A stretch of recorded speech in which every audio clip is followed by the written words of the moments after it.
പലശനിയിൽ കൈമുറിച്ചു മാറ്റിയ 9 വയസ്സുകാരിയുടെ കുടുംബത്തിന് ഭൂമിയുടെ ആധാരം കൈമാറി. പ്രതിപക്ഷ നേതാവ് പാലക്കാട് ബസ് സ്റ്റേഡിയം സ്റ്റാൻഡ് പരിസരത്ത് നടന്ന പുതുയുഗ യാത്രയുടെ സ്വീകരണ സമ്മേളനത്തിൽ വെച്ചാണ് വിനോദിനിക്കും അമ്മ പ്രസീതയ്ക്കും ആധാരം കൈമാറിയത്. പല്ലാവൂരിലെ 5 സെന്റ് സ്ഥലമാണ് കഴിഞ്ഞയാഴ്ച കുട്ടിയുടെയും അമ്മയുടെയും പേരിൽ രജിസ്റ്റർ ചെയ്തത്.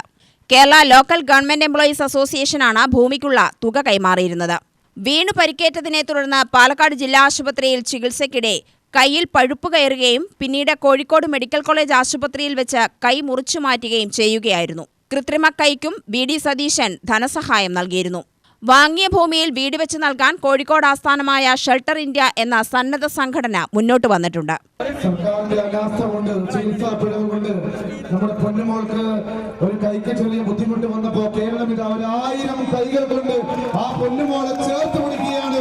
പ്രിയപ്പെട്ട പ്രതിപക്ഷ നേതാവിന്റെ കരങ്ങളാൽ ആ പൊന്നുമോളിന് ജീവിതം മുഴുവൻ സുരക്ഷിതത്വത്തിലാകുന്ന അത്യപൂർവമായ ഒരു കാഴ്ചയാണ് നമ്മൾ കാണുന്നത്. നമ്മുടെ പ്രിയപ്പെട്ട സംഘടനയായ Kerala local self government employees organisation അവരാണ് ഞാൻ ഇവർക്ക് വാക്ക് കൊടുത്തതിന്റെ പിറ്റേ ദിവസം പണവുമായിട്ട് വന്നത്. അവരോട് ഇത്രയുടെ സഹപ്രവർത്തകരോടും ഉള്ള നന്ദി ഞാൻ പ്രത്യേകമായി പ്രകടിപ്പിക്കുന്നു. നമ്മൾ ഇവർക്കൊരു വാക്ക് കൊടുത്തില്ല, പിറ്റേ ദിവസം ഇവർ പണമായിട്ട് വന്നു. എൻ്റെ പണമല്ല. അതുപോലെ എൻ്റെ നിയോജകമണ്ഡലത്തിൽപ്പെട്ട വളരെ അടുത്ത സ്നേഹിതരാണ്. ഞാൻ ഇവർക്ക് കൈ വെച്ച് കൊടുക്കാമെന്ന് പറഞ്ഞപ്പോൾ അതിൽ 6 ലക്ഷം രൂപ ഉണ്ടാവും.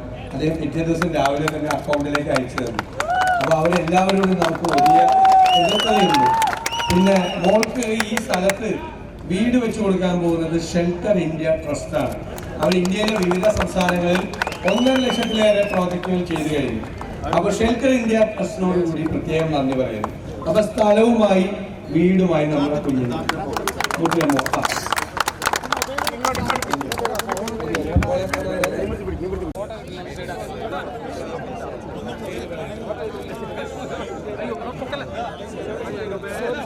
UTV news Palakkad.